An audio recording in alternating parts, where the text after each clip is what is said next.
keeps your face warm when you're out on these colder days.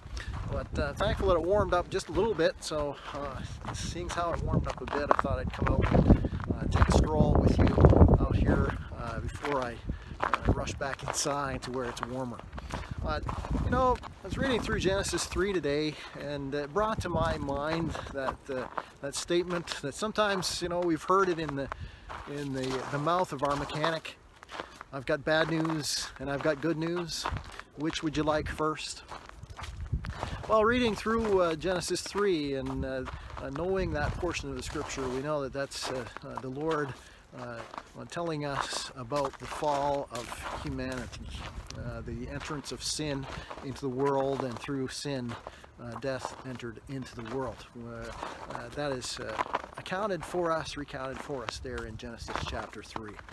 And as the Lord is giving the judgments upon the serpent and the man and the woman, there really is a case of there's bad news and there's good news. It seems sometimes, though, that the good news is a bit veiled and shadowed by the bad news. And the news is bad. Sin brings with it death, and death brings is the judgment for sin. Even in those curses, there's blessings. The blessing of children, even in the pain. The blessing of food, even in the toil. That the sweat would come, but we would still eat. And that the pains would come, but there still would be future generations. The greatest one, though, is sandwiched right there in that curse that's put onto the serpent. The curse on the serpent is final and complete. That he will crawl on the ground, and that there would be the seed of woman who would rise up and who would crush the head of the serpent. That seed of woman, of course, is Jesus Christ. And that good news is that Jesus rose up and crushed the head of the serpent. But you know, really the bad news, the sad news, the hard thing for us is that we are sinners.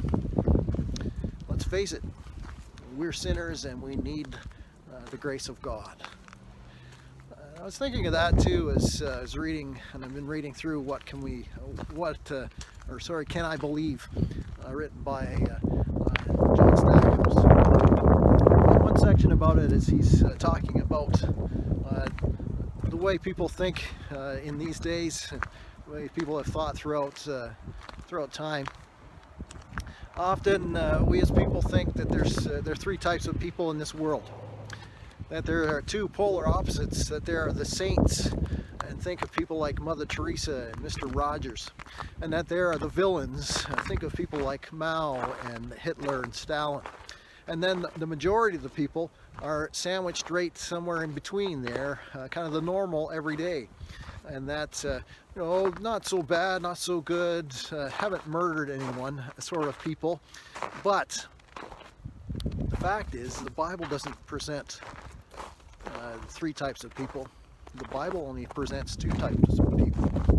Sinners who are heading for destruction because they're not on the path of righteousness, is what Jesus describes as the broad road.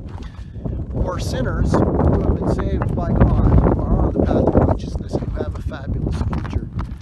Those people are described by Jesus Christ as on the narrow road. There's only two types.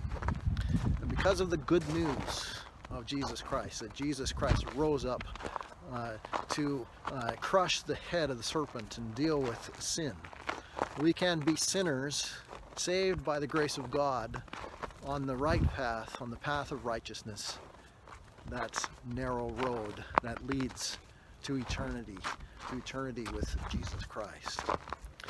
And so, there's bad news, but there's good news. And I'm glad for that good news in Jesus Christ. I hope you're having a great day. Before I go, I've been hearing and understanding recently about perhaps the skies aren't so friendly these days. It's hard for people who work in the airline industry. They have to do incredible things with troubling situations. There have been cancellations, and slowdowns because staffing is harder because of COVID restrictions and because of people who've come down with COVID or who have to isolate. And it made me think of that old story about the man who was having some trouble with his flights, and who was taking out his frustrations on the flight agent at the desk. He went up one side of her and down the other, blaming her for things that she obviously was not responsible for. Well, when he finished, he walked away in a huff on his way to his next destination, after she did some marvelous things to make sure that he could get on the flight that he wanted to be on. Well, the next customer came to the counter and encountered this flight agent, and complimented her and said, "I can't get over how composed you were as that guy was going up one side and down the other.